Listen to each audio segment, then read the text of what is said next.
সবাই শান্ত থাকবেন, সংযত থাকবেন, দিদির প্রতি ভরসা রাখুন, বাংলার মানুষের প্রতি ভরসা রাখুন। আমাদের মামাটি মানুষের সরকারই আমরা গঠন করছি এবং করব।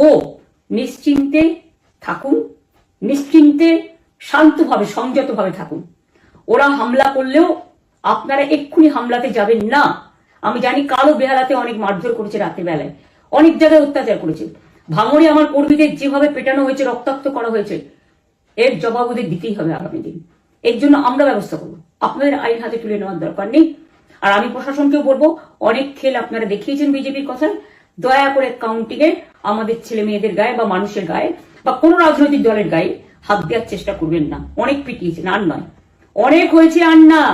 বাংলা আপনাদের নয়, বাংলার মামাটি মানুষ বাংলার দখলে। বাংলারা বহিরাগতদের সমর্থন করে না। বিজেপির নিজস্ব এজেন্ট নেই কোনো বুথে, সেই জন্য বিজেপি কি করেছে, সেন্ট্রাল ফোর্সকে কাজে লাগিয়ে ওরা ওদের এজেন্ট হিসেবে কাজ করেছে এবং অমিত শাহ ডাইরেক্ট ইন্টারফেয়ারেন্সে। এটা করা যায় না।